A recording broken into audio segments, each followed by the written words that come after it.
ओम नमो भगवते वासुदेवाय। छठा अध्याय। देवताओं और दैत्यों का मिलकर समुद्र मंथन के लिए उद्योग करना। श्री सुखदेव जी कहते हैं, परीक्षित, जब देवताओं ने सर्वशक्तिमान भगवान श्री हरि की इस प्रकार स्तुति की, तब वे उनके बीच में ही प्रकट हो गए। उनके शरीर की प्रभा ऐसी थी मानो हजारों सूर्य एक साथ ही उगाए हों। भगवान की उस प्रभा से सभी देवताओं की आंखें चौंधिया गईं। वे भगवान को तो क्या, आकाश, दिशाएं, पृथ्वी और अपने शरीर को भी न देख सके। केवल भगवान शंकर और ब्रह्मा जी ने ही उस छवि का दर्शन किया। बड़ी ही सुंदर झांकी थी। मरकतमणि पन्ने के समान स्वच्छ श्यामल शरीर, कमल के भीतरी भाग के समान सुकुमार नेत्रों में लाल लाल डोरियां और चमकते हुए सुनहले रंग का रेशमी पीतांबर। सर्वांग सुंदर शरीर के रोम रोम से प्रसन्नता फूटी पड़ती थी। धनुष के समान टेढ़ी भौहें और बड़ा ही सुंदर मुख, सिर पर महामणिमय किरीट और भुजाओं में बाजूबंद, कानों के झलकते हुए कुंडलों की चमक पड़ने से कपोल और भी सुंदर हो उठते थे, जिससे मुख कमल खिल उठता था।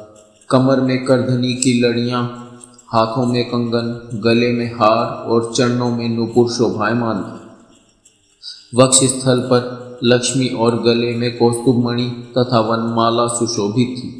भगवान के निज अस्त्र सुदर्शन चक्र आदि मूर्तिमान होकर उनकी सेवा कर रहे थे। सभी देवताओं ने पृथ्वी पर गिरकर साष्टांग प्रणाम किया। फिर सारे देवताओं को साथ ले शंकर जी तथा ब्रह्मा जी परम पुरुष भगवान की स्तुति करने लगे। ब्रह्मा जी ने कहा, जो जन्म, स्थिति और प्रलय से कोई संबंध नहीं रखते, जो प्राकृत गुणों से रहित एवं मोक्ष स्वरूप परमानंद के महान समुद्र हैं, जो सूक्ष्म से भी सूक्ष्म हैं और जिनका स्वरूप अनंत है, उन परम ऐश्वर्यशाली प्रभु की हम लोग बार बार नमस्कार से आराधना करते हैं। पुरुषोत्तम, अपना कल्याण चाहने वाले साधक वेदोक्त एवं पांचरात्रोक्त विधि से आपके इसी स्वरूप की उपासना करते हैं। मुझे भी रचने वाले प्रभु, आपके इस विश्वमय स्वरूप में मुझे समस्त देवगणों के सहित तीनों लोग दिखाई दे रहे हैं। आप में ही पहले यह जगत लीन था, मध्य में भी यह आप में ही स्थित है और अंत में भी यह पुनः आप में ही लीन हो जाएगा। आप स्वयं कार्य कारण से परे परम स्वतंत्र हैं। आप ही इस जगत के आदि, अंत और मध्य हैं। वैसे ही जैसे घड़े का आदि, मध्य और अंत मिट्टी है, आप अपने ही आश्रय रहने वाली अपनी माया से इस संसार की रचना करते हैं और इसमें फिर से प्रवेश करके अंतर्यामी के रूप में विराजमान होते हैं। इसीलिए विवेकी और शास्त्रज्ञ पुरुष बड़ी सावधानी से अपने मन को एकाग्र करके इन गुणों की, विषयों की भीड़ में भी आपके निर्गुण स्वरूप का ही साक्षात्कार करते हैं। जैसे मनुष्य युक्ति के द्वारा लकड़ी से आग, गौ से अमृत के समान दूध, पृथ्वी से अन्न तथा जल और व्यापार से अपनी आजीविका प्राप्त कर लेते हैं, वैसे ही विवेकी पुरुष भी अपनी शुद्ध बुद्धि से भक्ति योग, ज्ञान योग आदि के द्वारा आपको इन विषयों में ही प्राप्त कर लेते हैं और अपनी अनुभूति के अनुसार आपका वर्णन भी करते हैं। कमलनाभ, जिस प्रकार दावाग्नि से झुलसता हुआ हाथी गंगा जल में डुबकी लगाकर सुख और शांति का अनुभव करने लगता है, वैसे ही आपके आविर्भाव से हम लोग परम सुखी और शांत हो गए हैं। स्वामी, हम लोग बहुत दिनों से आपके दर्शनों के लिए अत्यंत लालायित हो रहे थे।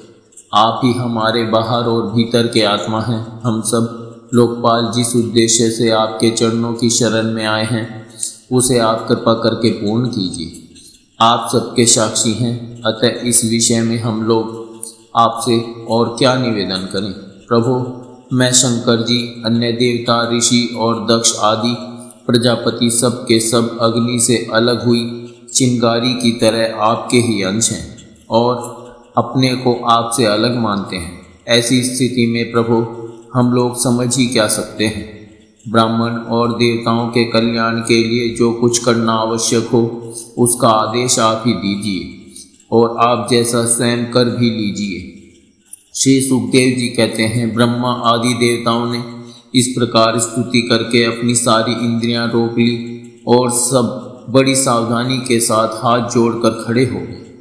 उनकी स्तुति सुनकर और उसी प्रकार उनके हृदय की बात जानकर भगवान मेघ के समान गंभीर वाणी से बोले, परीक्षित, समस्त देवताओं के तथा जगत के एकमात्र स्वामी भगवान अकेले ही उनका सब कार्य करने में समर्थ थे, फिर भी समुद्र मंथन आदि लीलाओं के द्वारा विहार करने की इच्छा से वे देवताओं को संबोधित करके इस प्रकार कहने लगे।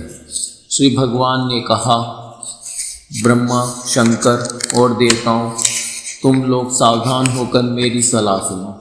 तुम्हारे कल्याण का यही उपाय है। इस समय असुरों पर काल की कृपा है, इसलिए जब तक तुम्हारे अभ्युदय और उन्नति का समय नहीं आता, तब तक तुम दैत्य और दानवों के पास जाकर उनसे संधि कर लो।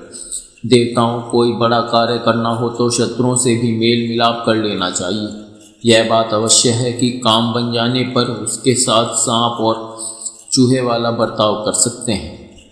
तुम लोग बिना विलंब के अमृत निकालने का प्रयत्न करो। उसे पी लेने पर मरने वाला प्राणी भी अमर हो जाता है। पहले क्षीर सागर में सब प्रकार के घास, तिनके, लताएं और औषधियाँ डाल दो। फिर तुम लोग मंदराचल की मथनी और वासुर की नाग की नेति बनाकर मेरी सहायता से समुद्र का मंथन करो। अब आलस्य और प्रमाद का समय नहीं है। देवताओं, विश्वास रखो, दैत्यों को तो मिलेगा केवल श्रम और क्लेश, परंतु फल मिलेगा तुम्ही लोगों को। देवताओं, असुर लोग तुमसे जो जो चाहें सब स्वीकार कर लो। शांति से सब काम बन जाते हैं। क्रोध करने से कुछ नहीं होता। पहले समुद्र से कालकूट विष निकलेगा, उससे डरना नहीं, और किसी भी वस्तु के लिए कभी भी लोभ न करना। पहले तो किसी वस्तु की कामना ही नहीं करनी चाहिए, परंतु यदि कामना हो और वह पूरी न हो तो क्रोध तो करना ही नहीं चाहिए। श्री सुखदेव जी कहते हैं, परीक्षित, देवताओं को यह आदेश देकर पुरुषोत्तम भगवान उनके बीच में ही अंतर्ध्यान हो गए। वे सर्वशक्तिमान एवं परम स्वतंत्र जो ठहरे, उनकी लीला का रहस्य कौन समझे। उनके चले जाने पर ब्रह्मा और शंकर ने फिर से भगवान को नमस्कार किया और वे अपने अपने लोकों को चले गए। तदंतर इंद्रादि देवता राजा बलि के पास गए। देवताओं को बिना अस्त्र शस्त्र के सामने आते देख दैत्य सेनापतियों के मन में बड़ा क्षोभ हुआ। उन्होंने देवताओं को पकड़ लेना चाहा, परंतु दैत्यराज बलि संधि और विरोध के अवसर को जानने वाले एवं पवित्र कीर्ति से संपन्न थे। उन्होंने दैत्यों को वैसा करने से रोक दिया। इसके बाद देवता लोग बलि के पास पहुँचे। बलि ने तीनों लोकों को जीत लिया था। वे समस्त संपत्तियों से सेवित एवं असुर सेनापतियों से सुरक्षित होकर अपने राज सिंहासन पर बैठे हुए थे। बुद्धिमान इंद्र ने बड़ी मधुर वाणी से समझाते हुए राजा बलि से वे सब बातें कही, जिनकी शिक्षा स्वयं भगवान ने उन्हें दी। वह बात दैत्यराज बलि को जच गई। वहाँ बैठे हुए दूसरे सेनापति शंबर, अरिष्टनेमी और त्रिपुर निवासी असुरों को भी यह बात बहुत अच्छी लगी। तब देवता और असुरों ने आपस में संधि समझौता करके मित्रता कर ली और परीक्षित वे सब मिलकर अमृत मंथन के लिए पूर्ण उद्योग करने लगे। इसके बाद उन्होंने अपनी शक्ति से मंदराचल को उखाड़ लिया और ललकारते तथा गरजते हुए उसे समुद्र तट की ओर ले चले। उनकी भुजाएं परिध के समान थीं, शरीर में शक्ति थी और अपने अपने बल का घमंड तो था ही, परंतु एक तो वह मंदर पर्वत ही बहुत भारी था और दूसरे उसे ले जाना भी बहुत दूर था। इससे इंद्र, बलि और सबके सब हार गए। जब ये किसी प्रकार भी मंदराचल को आगे न ले जा सके, तब विवश होकर उन्होंने उसे रास्ते में ही पटक दिया। वह सोने का पर्वत मंदराचल बड़ा भारी था। गिरते समय उसने बहुत से देवता और दानवों को चकनाचूर कर डाला। उन देवता और असुरों के हाथ, कमर और कंधे टूट ही गए थे, मन भी टूट गया। उनका उत्साह भंग हुआ। देख गरुड़ पर चढ़े हुए भगवान सहसा वहीं प्रकट हो गए। उन्होंने देखा कि देवता और असुर पर्वत के गिरने से पिस गए।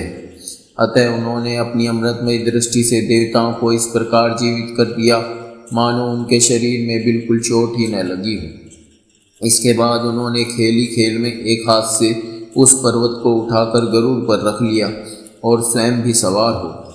फिर देवता और असुरों के साथ उन्होंने समुद्र तट की यात्रा की। पक्षीराज गरुड़ ने समुद्र के तट पर पर्वत को उतार दिया। फिर भगवान के विदा करने पर गरुड़ जी वहाँ से चले गए।